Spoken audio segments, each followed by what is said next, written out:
कैसा आदमी है अभिषेक बनर्जी? बहुत कहानी है। अभिषेक बनर्जी को बेसिकली पागल खाने में होना चाहिए। श्रेया पांडे उसकी बहुत ही करीबी दोस्त है। ये श्रेया पांडे ने अपनी बेटी का फर्स्ट बर्थडे जा करके विदेश में किया था, करोड़ों रुपए खर्च करके। ये फिरहाद हकीम का क्या चक्कर है? मोर देन 93,000 बच्चियां जो हैं, बच्चियों की मिसिंग डायरी है पश्चिम बंगाल में, उन बच्चियों को बेचा जाता है। और ये बॉर्डर के आसपास के जो विधायक हैं और इनका जो सरदार है वो फरहाद हकीम और सिद्दीकुल्ला चौधरी है। ममता बनर्जी कुछ नहीं बोलती थी, उनको तो सब दिख रहा था ना सब। ताहा सिद्दीकी लड़कियों को टीएमसी का टिकट दिलाने के लिए लालच देता है। अगर पैसे वाली है तो पैसा टानता है, गरीब है तो उसके साथ करता है। एनपीजे होटल में ही ये ताहा सिद्दीकी लड़कियों को बुलाता है। बाद में पता चला कि भाई इनके घर में तो अपनी अपनी बहन बेटियों से ये प्रोस्टिट्यूशन करवाते हैं। फिल्मों की कहानियों से भी ज्यादा वर्ष।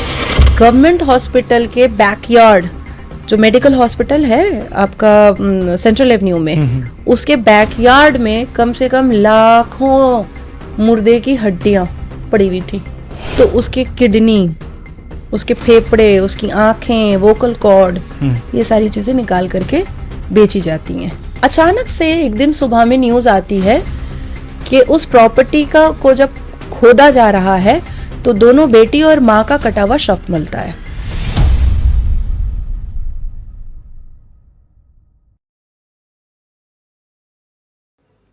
नमस्कार, मैं पंकज प्रसून। दोस्तों, बंगाल के बारे में आपने कई किस्से कहानियां सुनी होंगी, लेकिन उसकी सियासत की कुछ कहानी ऐसी है जो आज तक किसी को नहीं बताई गई। कुछ ऐसे किस्से जो अनकहे हैं या वहाँ की फिजाओं में तैर तो रहे थे, लोग बातें करते थे, लेकिन किसी मीडिया चैनल ने उसे कवर नहीं किया। हम आज बात करेंगे शुवेंदु अधिकारी के बारे में, हम बात करेंगे अभिषेक बनर्जी के बारे में, हम बात करेंगे फिरहाद हकीम के बारे में, हम बात करेंगे ममता बनर्जी के बारे में। मैं बिना समय बर्बाद किए हुए आपको अपने मेहमान से तारुफ करवा देता हूं। नाजिया इलाही खान, आप बंगाल की रहने वाली हैं, कोलकाता की, और बहुत अच्छे अच्छे किस्से आपके लिए लेकर आई हैं। नाजिया जी, आपका बहुत बहुत स्वागत। वंदे मातरम, जय श्री राम। नाजिया जी, जब भी बाहर के लोग शुवेंदु अधिकारी को देखते हैं तो वो सोचते हैं कि ये है कौन। नंदीग्राम में ममता बनर्जी को हराया, भवानीपुर में हराया, उनका एग्रेशन वगैरह सब। कौन है शुवेंदु अधिकारी? थोड़ा बताइए उनका बैकग्राउंड पहले। शुवेंदु अधिकारी दादा एक बहुत ही वेल क्वालिफाइड बड़े परिवार से आते हैं। ऐसा नहीं है कि राजनीति में आने के बाद उन्होंने गाड़ियां देखी हैं या एयर कंडीशन देखा है या उन्होंने महंगी चीज़ें देखी हैं। जैसे फरहाद हकीम वगैरह है, ये लोग फटफटिया चलाता था बजाज का। ये जब तृणमूल कांग्रेस में आया तब इसने दौलत देखा। लेकिन शुवेंदु अधिकारी दादा एक ऐसे परिवार में जन्म लिए जहाँ शिक्षा भी भरपूर थी और एक अच्छा फलता फूलता खाता पीता परिवार था। शिशिर बाबू जो उनके शिशिर अधिकारी जी, जो उनके पिताजी हैं, एक बहुत ही सभ्य, बहुत ही खूबसूरत मिजाज के व्यक्ति, लेकिन अपनी बातों पर अटल। मान सम्मान के लिए वो हमेशा लड़ाई किए, हमेशा। अगर उन्हें कोई चीज़ गलत दिखती है तो वो आज भी बोल देते हैं। अगर उन्हें उस वक्त जब वो ममता बनर्जी के साथ वो खड़े थे तब भी उनको कुछ गलत दिखता था, वो तब भी बोल देते थे। और सेम ऑरा, सेम नेचर शिशिर बाबू जैसा ही शुवेंदु अधिकारी दादा का। कुछ भी गलत है तुरंत बोल दिया, कुछ भी गलत दिख रहा है तुरंत उसको कंट्रोल करना और तुरंत उसको सही करने की कोशिश करना। ये शुवेंदु दा का भी नेचर अपने पिताजी जैसा। ममता बनर्जी को ममता बनर्जी बनाने वाले यही अधिकारी परिवार। ममता बनर्जी को तो ये तक नहीं पता था कि पॉलिटिक्स का पी कैसे लिखा जाता है। ममता बनर्जी को ये तक नहीं पता कि भाषण कैसे दिया जाता है। हाँ, जमीन पर लोट कैसे लगाया जाता है, रोड पर साड़ी खोल खोल करके कैसे तमाशा बनाया जाता है, और गाड़ियों पर चढ़ करके किस तरीके से मुजरानुमा कुछ करना है, ये सारी चीज़ें ममता बनर्जी को पता थी। लेकिन एक सभ्य जो पॉलिटिक्स होती है वो सिखाने वाला ये अधिकारी परिवार। मैंने सुना था कि ममता बनर्जी को सिंगूर, नंदीग्राम वगैरह में ले जाने वाले यही लोग थे। एग्जैक्टली क्या हुआ था उसमें? उस वक्त ममता बनर्जी के पास गाड़ी तक नहीं हुआ करती थी, तो यही शुभेंदु अधिकारी दादा है जो उनके लिए गाड़ी, उसमें बिस्लरी पानी, टावल, पूरा गाड़ी में तेल भर के, ड्राइवर के हाथ में कुछ पैसे दे करके, नाश्ता दो चार पैकेट, 2-4 लोगों को, कैमरामैन को, यही करके देते थे। क्योंकि इनके परिवार को, अधिकारी परिवार को ऐसा लगा कि ममता बनर्जी एक आगुन कन्या है जो उनका नाम भी पड़ा और ये बंगाल का कुछ भला करेंगी। क्योंकि लेफ्ट फ्रंट की वजह से बंगाल जो है वो पूरा धंसता जा रहा था, बंगाल बिल्कुल खत्म होता जा रहा था। और सबको पता है कि कम्युनिस्ट पार्टी और लेफ्टीज जो होते हैं वो नक्सल्स बहुत पैदा करते हैं, और नक्सल्स के साथ साथ जो नक्सल के जो गैंग होते हैं वो असला बारूद की तरफ भी बहुत आसानी से जाते हैं। तो ममता बनर्जी के रूप में अधिकारी परिवार को ऐसा लगा कि नक्सलाइट खत्म करने के लिए, क्राइम खत्म करने के लिए, बंगाल को बचाने के लिए ये महिला ठीक है, अच्छी है। लेकिन किसी को ये पता नहीं था कि पावर और सत्ता जैसे ही ममता बनर्जी के पास आएगा वो आपनी से तुमी पर चली आएंगी, और तुमी से तुई पर चली आएंगी, और तुई से तोर पर चली आएंगी। ये बंगाली के ऐसे शब्द हैं जो बहुत जल्दी लोग पकड़ नहीं पाते। अब जैसे आपने मुझे कोई पावर दिला दिया, जब आप पावर दिला रहे हैं तो मैं कह रही हूं पंकज भैया आप। जब आपने दिला दिया तो मैं कहूंगी पंकज भैया तुम। जब मैं पावर में बिल्कुल बैठ गई हूं तो मैं कहेंगी ए सुने धरा। तो ये भाषा का परिवर्तन ममता बनर्जी के शब्दों में हुआ। एरोगेंट आता चला गया, लोग हटते चले गए, एरोगेंट आता चला गया ममता बनर्जी के अंदर।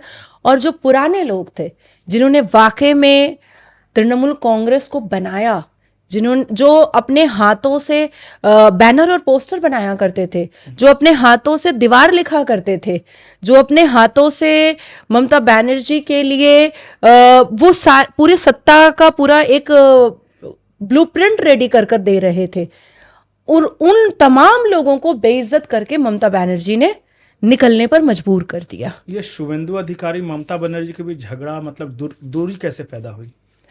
देखिए कोई भी सभ्य घर का होता है, वेल एजुकेटेड फैमिली का होता है, वो व्यक्ति महफिल में बेइज्जती नहीं बर्दाश्त कर सकता है।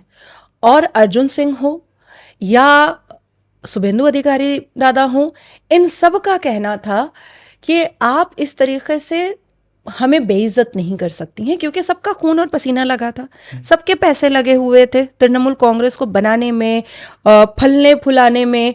और बाद में जब देखा जा रहा है तो सिर्फ भाईपो और पीशी, और जो नए लोग आए, फरहाद हकीम आ गया, तो महुआ मोइत्रो आ गई, तो शाइनी घोष आ गई, उसके बाद फिर पांजा परिवार जिसने अपने लहू दे दिए, जिसने अपनी संपत्ति दे दी, पांजा परिवार को पूरा साइड करके शशि पांजा जो बहू थी, जो साउथ की थी, उसने पूरा कैप्चर कर लिया और वो ममता के बिल्कुल करीब हो गई।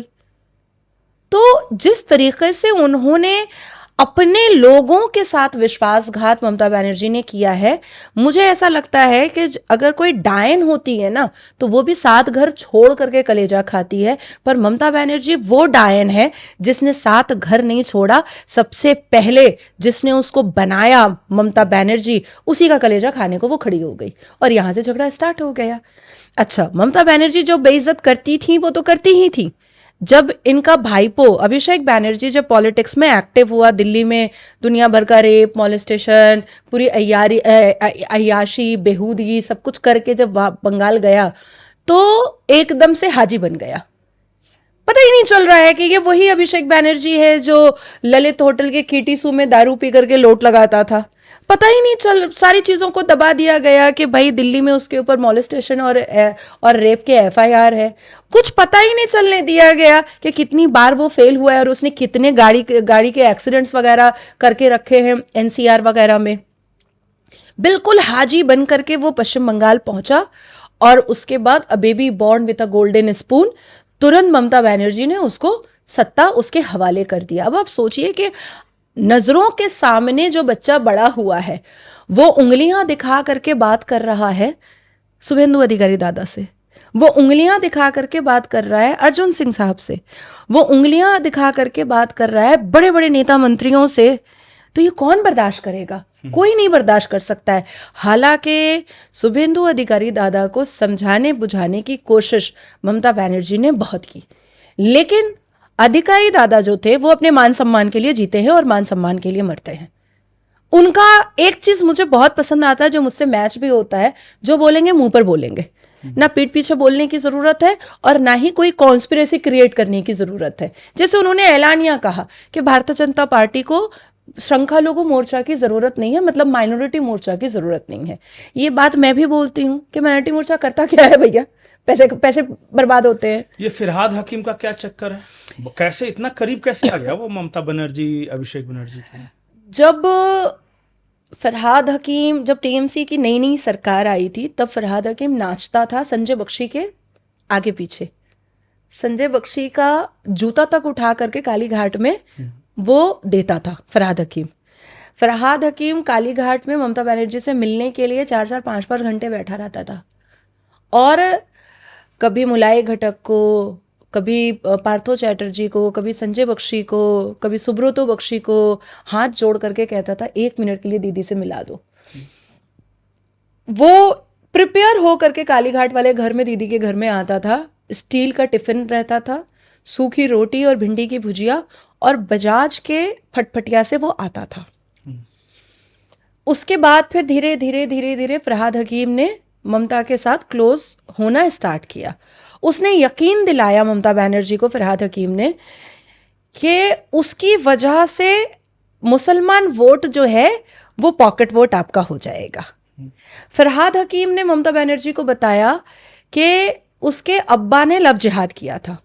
फरहाद हकीम की माँ हिंदू और पिता जो थे वो मुसलमान, तो फरहाद हकीम के बाप ने लव जिहाद क्राइम किया हुआ था। उसके बाद ममता बनर्जी के घर में झाड़ू देना है तो फरहाद हकीम दे रहा है, बर्तन मांजना है तो फरहाद हकीम मांज रहा है, ड्राइवर अगर नहीं आया है ममता बनर्जी का तो फरहाद हकीम ड्राइवर बन गया है। तो इस तरीके से वो धीरे धीरे धीरे धीरे वो ब्लड लाइन बन चुका ममता बनर्जी का।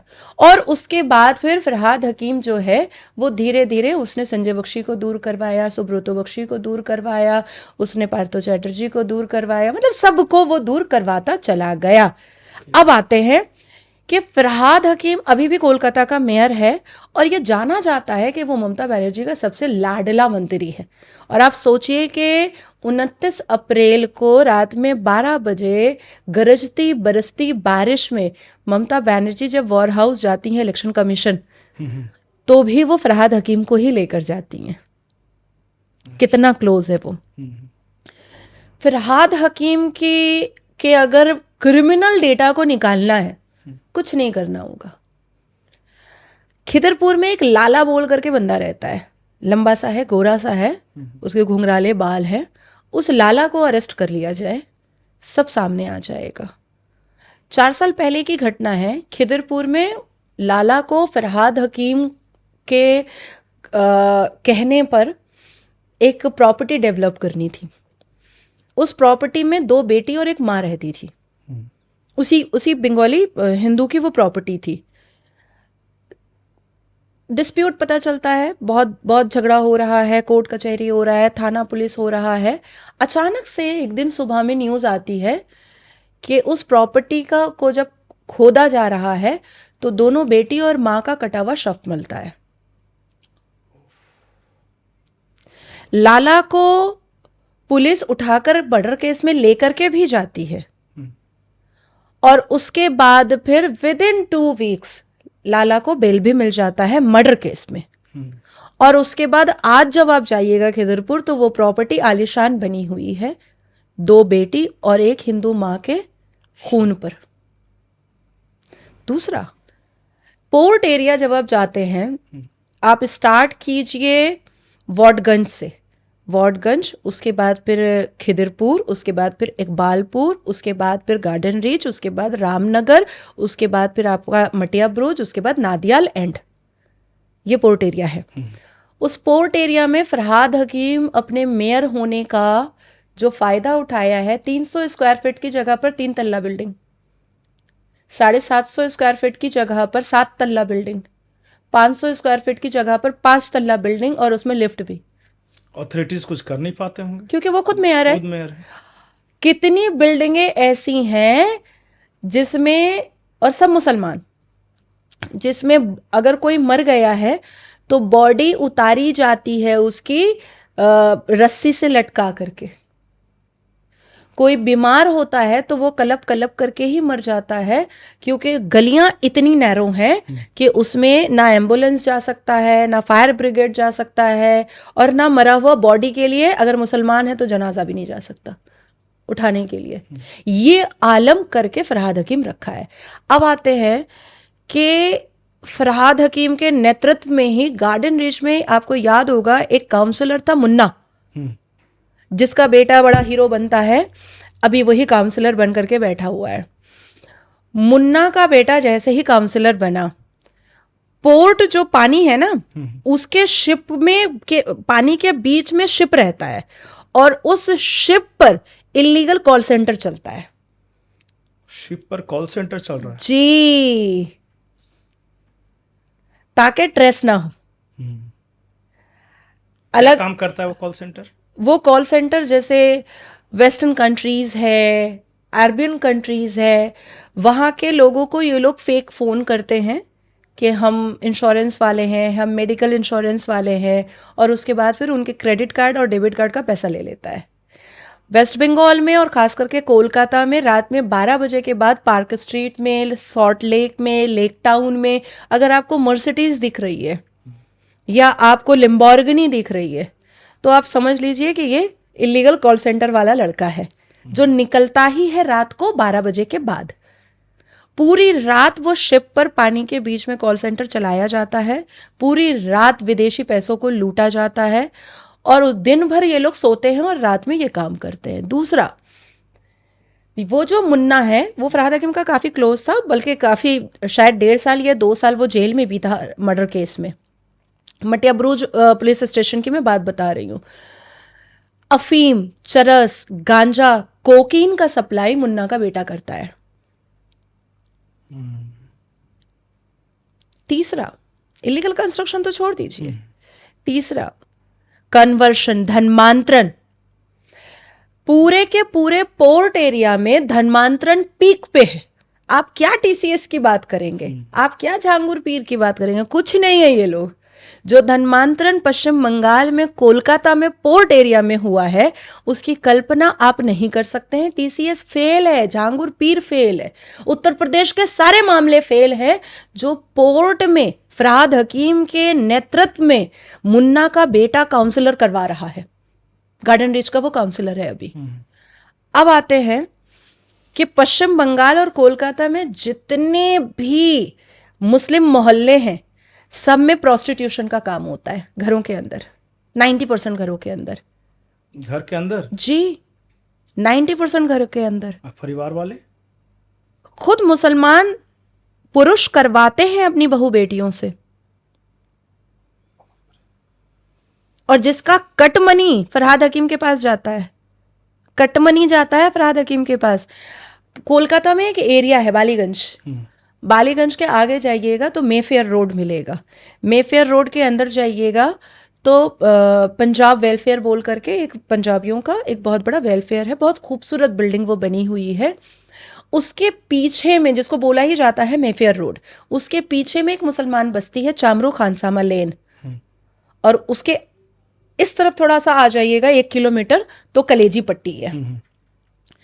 ये 2 एरिया में अगर आपने सर्च किया या पुलिस ने रेड किया, हर घर में प्रोस्टिट्यूशन होता रहता है, और ये हाईली पॉपुलेटेड, मुस्लिम एक भी हिंदू नहीं रहते वहाँ, एक भी हिंदू नहीं रहते।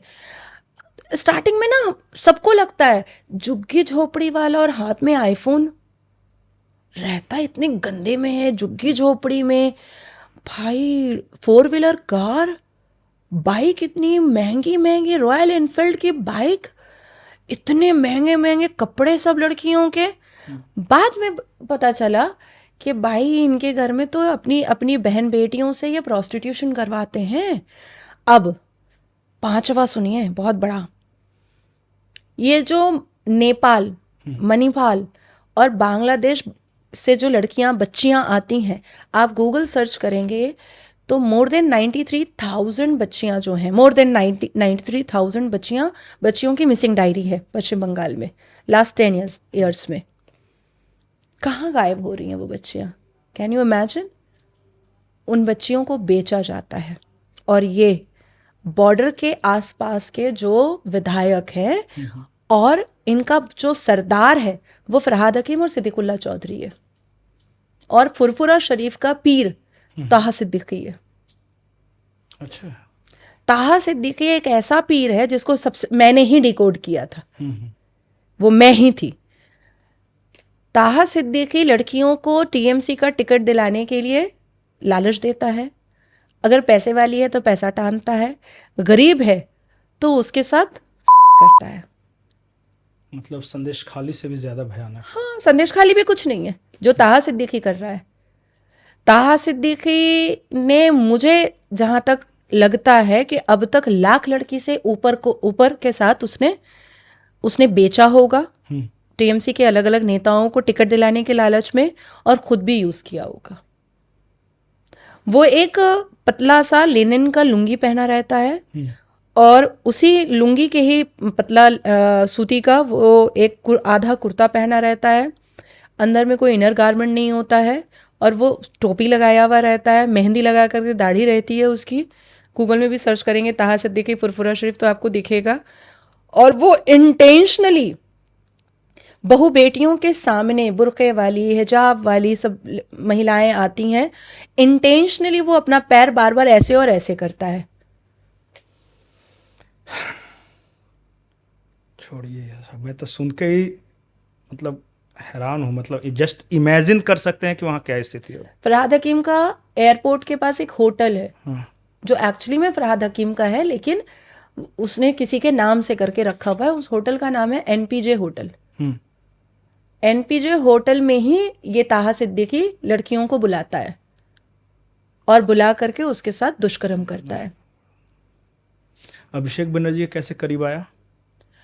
अभिषेक बैनर्जी की झाड़, डांट, बदतमीजियां और उसकी बूट लिकिंग करना जो सीख जाएगा वो अभिषेक बैनर्जी के करीब हो जाएगा। कैसा आदमी है अभिषेक बनर्जी? बहुत कहानी है, मतलब कि सुनने में आता है कि थोड़ा सा शॉर्ट टेम्पर्ड है, या फिर किसी को मतलब कुछ समझता नहीं है। इसने एक छवि ऐसी है कि बड़ा कॉरपोरेट बनाया है टीएमसी को, महुआ मोइत्रा को लाने वाला यही है, सायनी घोष को लाने वाला यही है, नुसरत जहां है उसको पिक किया है। ये कैरेक्टर है क्या? मतलब कैरेक्टर तो आपने खुद ही बोल दिया कि मतलब है क्या? नहीं, ओवरऑल कैरेक्टर पॉजिटिव निगेटिव कुछ भी हो सकता है। महुआ मोइत्रा को अभिषेक बैनर्जी बोलता है लाया है। श्रेया पांडे उसकी बहुत ही करीबी दोस्त है, अभी उन्होंने इलेक्शन भी लड़ा और अभिषेक बैनर्जी के बहुत ही क्लोज थी। अभिषेक बैनर्जी को बेसिकली पागल खाने में होना चाहिए, इतना साइकिक है वो। अभिषेक बैनर्जी को इलेक्ट्रिक शॉक लगना चाहिए, वो इतना साइकिक है। अभी इस वक्त मान लीजिए अभिषेक बैनर्जी यहाँ पर बैठा हुआ है और यहाँ से कोई एक आदमी 2 से 3 बार चलकर चला गया, वो खामोश रहेगा, वो 2 साल के बाद उसको मरवा देगा। अच्छा, कि मैं बात कर कोई रहा ऐसी घटना हुई है? बहुत सारी ऐसी घटनाएं हैं, बहुत सारी। एक बेचारा थोड़ा सा मेंटली चैलेंज कोई बच्चा था, उसने ऐसे कर दिया था, 7 साल के बाद उसको ट्रक से कुचलवा दिया। बहुत घटनाएं हैं, 1-2 घटना नहीं है अभिषेक बैनर्जी की, अनकाउंटेबल। सुने संजय जी का भी बेइज्जत किया था कभी? संजय बख्शी को तो इतना इंसल्ट किया था, इतना इंसल्ट किया कि पूरे परिवार को पॉलिटिक्स से दूर कर दिया। और ये वो संजय बख्शी जिसने ममता बनर्जी का घर चलाया था, जिसने ममता बनर्जी को घी और मतलब ग्रोसरी का सारा सामान जा करके देता था। अभिषेक बनर्जी को दिल्ली में गाड़ी लगती थी लड़कियां लौंडीबाजी करने के लिए, तो ये संजय बख्शी ही गाड़ी जो है वो रेंट पे हायर करके देता था। और सिर्फ उसने प्यार से कह दिया यहाँ से वहां बैठ जाओ, अभिषेक बनर्जी को। छोटा था। हाँ। संजय बख्शी तो मेरे अब्बा की उम्र का है, मेरे अब्बा से भी 8-9 साल का बड़ा है संजय बख्शी, मेरे से 4 साल 5 साल का बड़ा उनका बेटा है। तो प्यार से वो अभिषेक बनर्जी को बोल दिया होगा कि भाई थोड़ा साइड हो जाओ। वो खुन्नस उसने निकाला सत्ता आने के बाद और संजय बख्शी को ऐसा साइड किया कि आज तक उसका परिवार सत्ता से दूर है। ममता बनर्जी कुछ नहीं बोलती थी, उनको तो सब दिख रहा था ना, सब पार्टी में जो कुछ भी हो रहा है।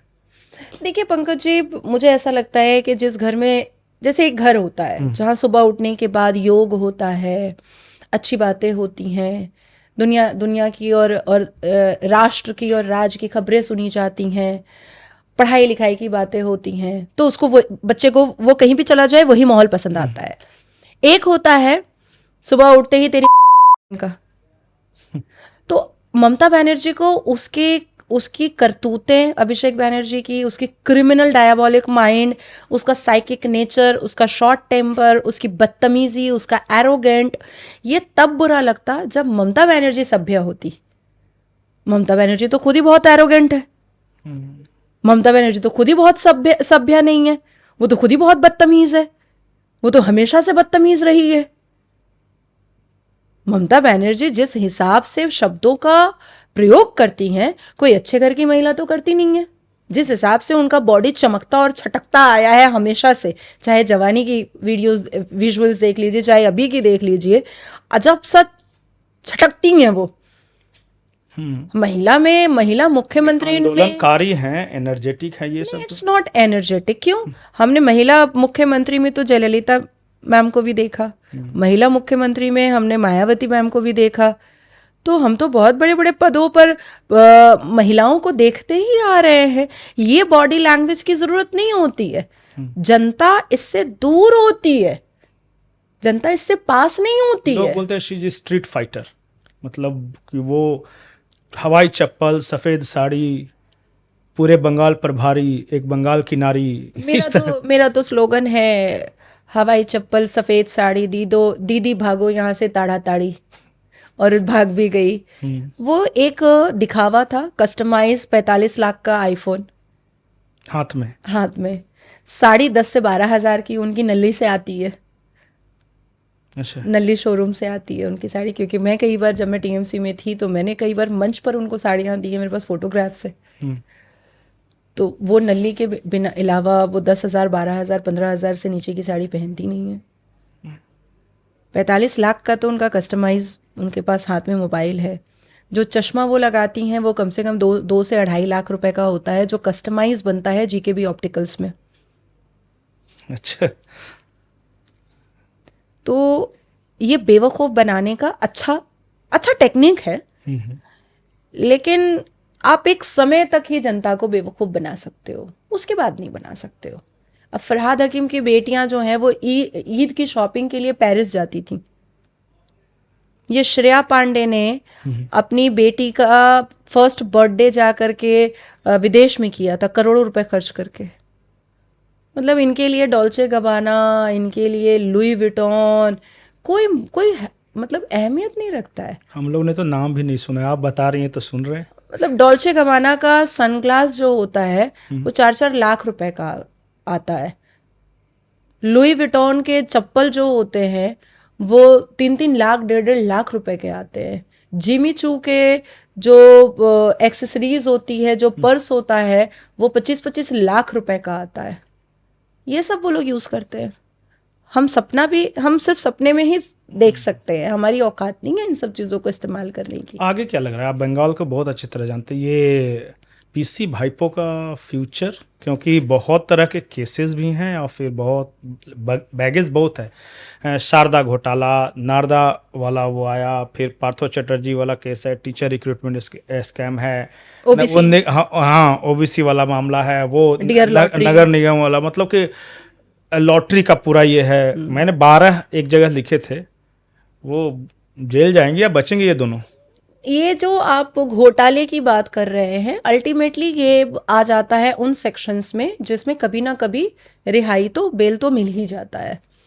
लेकिन फाइलें जब उधेड़ी जाएंगी तो अनकाउंटेबल मर्डर भी आएगा सामने। हम्म देश की, बंगाल की बेटियों को बेचना और ऑर्गन ट्रैफिकिंग का भी केस आएगा सामने। ऑर्गन ट्रैफिकिंग मैंने सुना है, क्या है ये पूरा? मैंने कहीं कहीं उड़ता उड़ता सुना है कि जाके कहीं अरब में, तो बांग्लादेश में, तो कहीं बंगाल की बच्चियां बेची जा रही थी। मैं बताती हूँ आपको, आप गूगल सर्च कीजिएगा, विदेश कंट्रीज जो है वो सबसे ज्यादा स्केलेटन जो है वो बंगाल से मंगवाती थी। पहले ना दिल्ली में मिलता है, मतलब हमारे राज्यों में, बाकी राज्यों में नहीं मिलता है हड्डियां जो मरी हुई होती हैं। तो विदेशी कंपनीज को और विदेश से जो मंगवाते थे उनको डाउट हुआ कि हम जितना भी मंगवाते हैं ये लोग हमें भेज देते हैं, इतना लाते कहाँ से हैं? तो उस पर इंक्वायरी बैठी। जब इंक्वायरी बैठी तो गवर्नमेंट हॉस्पिटल के बैकयार्ड, जो मेडिकल हॉस्पिटल है आपका सेंट्रल एवेन्यू में, उसके बैकयार्ड में कम से कम लाखों मुर्दे की हड्डियां पड़ी हुई थी। लाखों? लाखों, आप गूगल सर्च कीजिए। गूगल में आप सिर्फ इतना लिखिए कि मुर्दे की हड्डियों का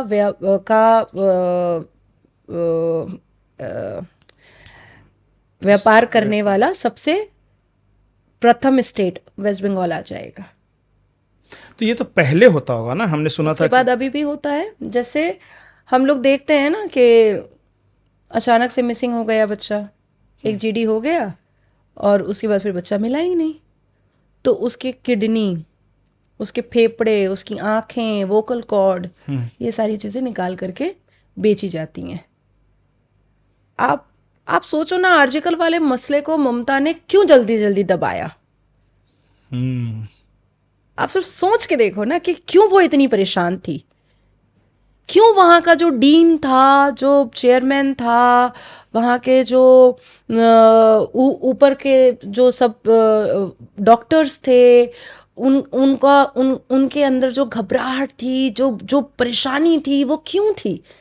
क्योंकि जितने भी मेडिकल हॉस्पिटल हैं वेस्ट बंगाल में, इंक्लूडिंग कोलकाता, दुर्गापुर, आसनसोल, सब में ऑर्गन ट्रैफिकिंग चलती है, सब में। आप जैसे ही गवर्नमेंट हॉस्पिटल में प्रेग्नेंट महिला गई है, अब मान लीजिए कि एक वार्ड में 10 बच्चा पैदा हुआ है, आप रिकॉर्ड निकाल लीजिए, 5 बच्चा ये लोग बोलेगा मरा हुआ पैदा हुआ है, रिकॉर्ड निकाल लीजिए। मरे हुए बच्चे का तो कोई हिसाब है नहीं, वो तो डिस्पोज ऑफ करता होगा अस्पताल है। अब परिवार वाला अगर बोल दे कि दिखा दो हमें, नहीं दिखाता है। কি করবেন? দেখলে কি হবে? মায়ের অবস্থাটা খারাপ হয়ে যাবে, চলে যান। वो अपने बच्चे का शव भी नहीं दिखाता। क्यों? क्योंकि बच्चा मरा हुआ पैदा नहीं होता है, क्योंकि उसकी ऑर्गन ट्रैफिकिंग करनी होती है, इसलिए उसको मारा जाता है। मतलब मैं सुन रहा हूं तो मुझे ऐसा लग रहा है कि बिल्कुल जो फिल्मों की कहानियों से भी ज्यादा वर्स्ट। वेस्ट बंगाल में जितने भी इंटर्न होते हैं, जो डॉक्टर्स जो एमबीबीएस कर रहे होते हैं, तो इंटर्न के वक्त में यही टीएमसी के नेता और इनके चिंटू मिंटू जो हैं, उन बच्चों को गांजा का नशा करवाते हैं। आरजेकर के समय में मैंने सुना था कि ड्रग्स का भी खेल था, और वो शायद सप्लाई होता है। वो शायद एक्सपोज करने वाली थी, कुछ किसी को बताने वाली थी। इससे पहले भी आरजेकर में 2 नर्स का मामला आया था कि वो सुसाइड कर गई। अब सुसाइड की, किसी ने फेंक बैरकपुर के एक लड़के ने भी सुसाइड किया था हर साल उस अस्पताल में कोई सुसाइड कर रहा है। टीएमसी के ऊपर, ममता बनर्जी के ऊपर, अभिषेक बनर्जी के ऊपर, या उनके जो बड़े नेता हैं उनके ऊपर सिर्फ ये चिटफंड के मामले नहीं है, इलीगल कंस्ट्रक्शंस के मामले नहीं है, और ऑर्गन ट्रैफिकिंग के मामले हैं, रेप के मामले हैं, लड़कियां बेचने का मामला है, मर्डर का मामला है, कन्वर्शन का मामला है, बहुत सारे मामले हैं। अभी तो सिर्फ पुलिस को श्री सब गणेश पता हुआ होगा, है। पुलिस को पता हाँ बिल्कुल, A to Z आपको ये देखिए, ये जो पुलिस है कोलकाता की खास करके और पूरे पश्चिम बंगाल की, इनको शफल करना बहुत जरूरी है। और मुझे लगता है कि अगर स्कूटनी की जाएगी तो 70% पुलिस ऑफिसर के ऊपर चार्जेस निकल जाएंगे, क्रिमिनल चार्जेस निकल जाएंगे। लाएंगे कहाँ से इतना सारा नया? अब चोर को रखा भी तो नहीं जा सकता, क्रिमिनल पकड़ने वाला खुद क्रिमिनल है, तो ये भी तो नहीं किया जा सकता। हाँ, उस लड़के को जो आरजे करवाए लड़के को पकड़ा था, उस पुलिस डिपार्टमेंट में बहुत अच्छी पकड़ थी उसकी।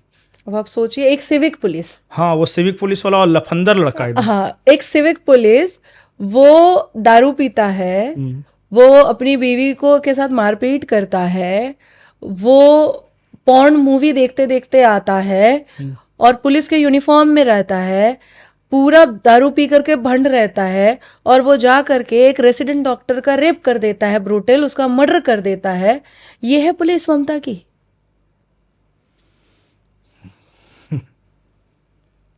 क्या बताए।